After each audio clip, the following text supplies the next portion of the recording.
Alrighty, it's OnePlus 15 time. Are we ready to check out this box? Looks the same as every other OnePlus box, but what's inside is definitely different. I'll leave that there, just in case somebody forgets what we're unboxing.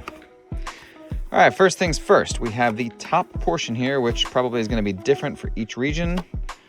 It looks like in here we have a safety guide, a quick guide, and a lovely little USB-A to USB-C connector. This is going to be for transferring your old phone stuff to your new phone if, I don't know, for some reason you have a USB-A cable. Probably for the red cable that comes with OnePlus phones anywho. Quick guide, what's in here? All right, SIM card, USB-C, and that's pretty much it. Safety guide, don't blow your phone up. Cool, great. Next. All right, here is the OnePlus 15. What color did I get? Oh, looks like I got the sand one.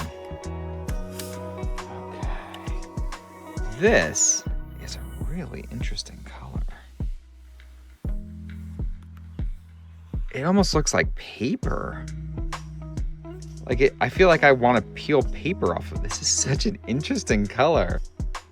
All right.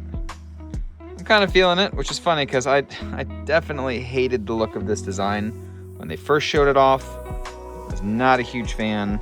I really love the OnePlus 13. I mean, this thing is just so bold. The vegan leather is fantastic. This definitely looks a lot more generic than, well, the more unique OnePlus 13, of course. But I really do like this color. And this finish is awesome. It's definitely glass. We have the metal sides here.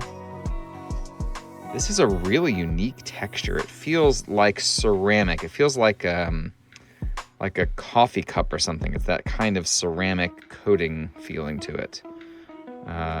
It is very matte, which is awesome. I love that. There are no fingerprints or anything on it. The camera hump is a little higher than the OnePlus 13. Obviously, it's more squared off now, which gives it less of a unique look. The edges are flatter than the OnePlus 13, and of course, the big thing for a lot of people is going to be this display. Check it out.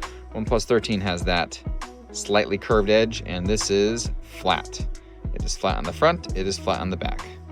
Now, what I don't like right off the bat here is that it is also flat on the sides. I don't like that. I like the curve to the sides. I think it's much more comfortable. But whatever, if you like flat sides, you're probably gonna love this phone. Weight-wise, I feel like this is lighter, but I'll have to look at the spec sheet and see if it is actually lighter. Who knows? Got the SIM tray down there, speaker, USB-C port. Up here you got a microphone, another speaker port. You have the power button and the volume buttons on that side. And then on this side, this is another thing I really wasn't crazy about. Well, you know, the alert slider that I love from the OnePlus 13. Been replaced by a stupid generic button. Now, you can customize this in the OS. I'll go over that in another video.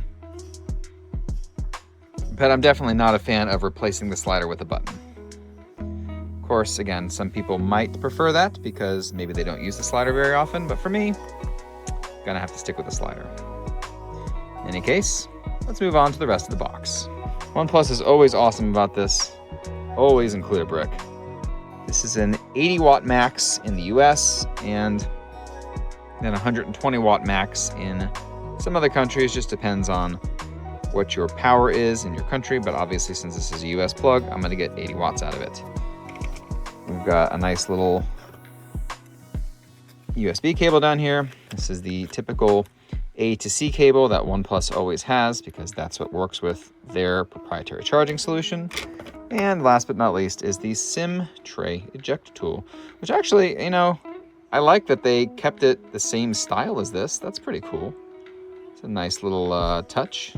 Good job, OnePlus. Go ahead and fire this puppy up.